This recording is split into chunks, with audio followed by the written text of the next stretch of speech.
Ross, we have tons of time. Take your time. And I think, yeah, we all are dying to hear from you now. So take your time and go respond. First of all, I'm deeply humbled by all three sets of comments. I hugely appreciate the time you've put into this task. I'm glad you enjoyed the book. I'm glad it was you found it a good read and not too much of a chore. And the criticisms and blind spots that you've highlighted, you probably saw me sort of nodding vigorously as you spoke, and none of you misrepresented any of my arguments, and indeed you have put your finger on some potential not necessarily problems and things that could have been developed further. I suppose I'll take them in order. I guess that's probably the best thing to do. So starting with Dan. So Dan makes the terrific point that medium really matters, and that a lot of the jokes, true, that I discuss, or moments of humor or gentle teasing and so on, do happen in interpersonal context, private context, face-to-face exchanges, often between friends. And clearly that's a very different context than a pamphlet that is published sometimes anonymously, in order to influence a political debate. So are these really the same sort of thing? I think and the point you raised about the importance of the body and seeing the face.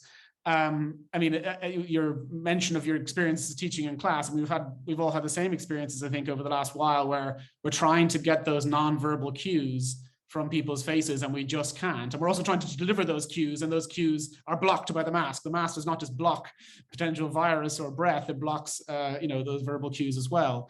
So one thing I just wanted to say on that, in terms of the body, because it made me think a lot about one of the examples I use in chapter 1, which is of Socrates in the theater, which I thought you were going to talk about. You mentioned the exchange between Socrates and Apollodorus, and Xenophon mentions, but there's also this moment in Shaftesbury's letter concerning enthusiasm when he's trying to show the invincible power of good humor. And he relates an anecdote about Socrates sitting in the audience for the performance of The Clouds by Aristophanes, which is a satire on Socrates, directed very much against him. And there's, according to this apocryphal anecdote, there's two foreigners in the crowd who don't know what's going on. In terms of, they don't get the humor, they don't get the joke. And Socrates overhears, and because they're wondering, who is this about even? And Socrates stands up and says, "It's me." This is they're talking about me, and he stays standing for the whole duration of the play. And in a sense highlighted the mimicry, right? It made the ridicule more powerful, says Shaftesbury, but yet Socrates thrived as a result, right? It's suggesting that even though he exposed himself in this way, showed his body as the one being mimicked on stage, that it actually redounded to his advantage. And Shaftesbury does mention even his legendary ugliness, right? That the Socrates is this is mentioned a number of times in Plato's dialogue. So yeah, there's the body is massively important. The other way it comes in is in terms of the boundary of acceptable ridicule. It seems like for most of the thinkers I've engaged in this text, in this book, ridicule of physical deformity is always illegitimate. There is never any scope for that at all, and you get that in Shaftesbury's diaries, in the Ashkenaz notebooks. He wrestles with his indignation at the practice in London where people could pay to go to Bedlam mental asylum and laugh at the inmates. Right, a laughter at physical or mental disability for Shaftesbury is something emblematic of how cruel ridicule and laughter can be. So that's more just things your questions made me think about rather than really answers to them. But I think the question of audience and medium, I think those two things are connected, right? So you ask also about audience, and then also about the temporal distance, if you like, and cultural difference, and the impact that has on the transmissibility, I suppose, of humor. That's one of the things I encountered when I was writing this book was one of the things that struck me was how, when you get to the Scottish Enlightenment, there's an attempt to take that more seriously. The historicity of humor becomes more pronounced. So one of the parts of the book I found most interesting to write was James Beattie's essay on laughter, where he looks at how different types of societies will develop different forms of humor at different stages in time. And he actually intervenes in a debate that had been ongoing at the time about whether the ancients had a richer comedic culture than the moderns. And generally the moderns are quite self-congratulatory in this regard, saying, oh, of course it's the moderns, we have our great playwrights and satirists and comedians and so on. And Beattie acknowledges that, well, part of the problem is that the evidence is such that we're probably missing a lot of the joke. We don't know the references and cues. Like, who knows, Plato's dialogues could all be rip-roaringly hilarious. I mean, parts of them are humorous moments, but there might be all sorts of jokes that we're not getting, right, because of the historical distance and so on. So yes, I think one of the things that I think the Scottish Enlightenment figures contribute to this is that they historicize humor in a way that Hobbes, for example, just doesn't, right? Hobbes is just laughter is contemptuous. Like, it doesn't seem to have, it's a bit static. I like a lot of Hobbes's views on human nature, arguably.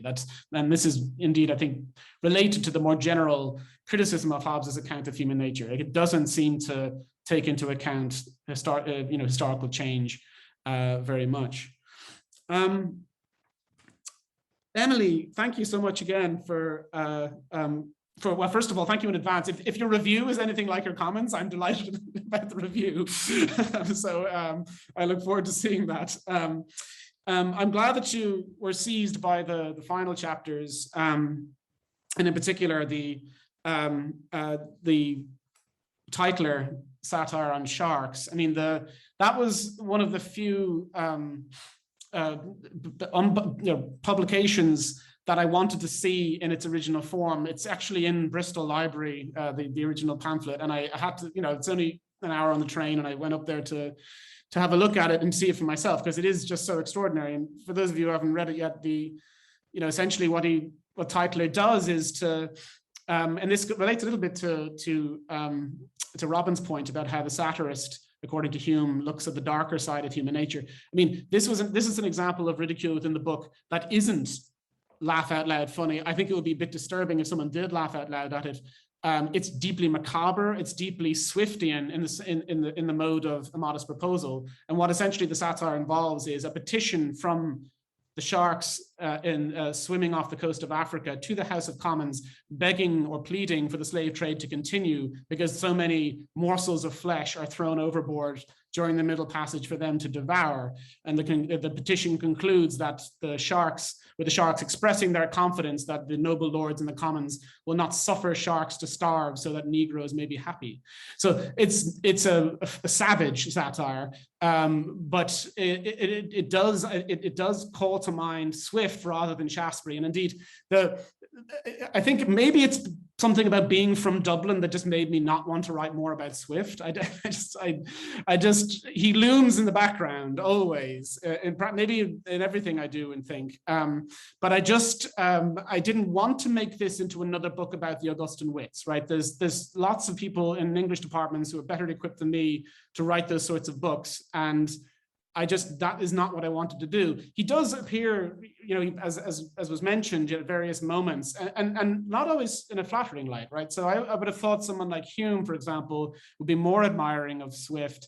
He's quite denigrating about his style at one point, and he even suggests that his exaggerations, he pushes the joke too far in a way that actually distorts truth rather than emphasizing, something real. So there's something. So I'm glad, Emily, that you mentioned that one. This notion of ridicule being a refusal.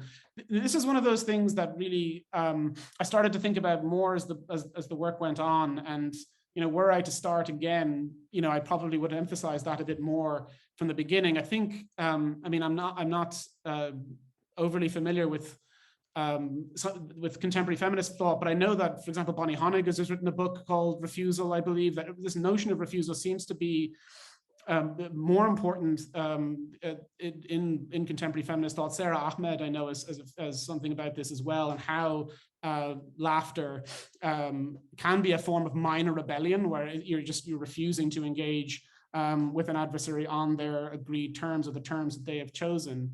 And Miranda Fricker was someone who influenced me here a little bit too. And the opening in the introduction to the book, I mention her her idea that declaring something to be absurd gives one interpretive courage to resist sort of the interpretation of the world that you know the powerful are trying to foist upon you, right? So yes, I think were I to write a second version, I think refusal would be more at the center of the agenda. Robin, thank you for. I knew you would ask critical questions. I didn't think you would be capable of doing anything else. I think, but that is exactly what, as you say, the occasion called for. So yes, let me just start with the point about conceptual work.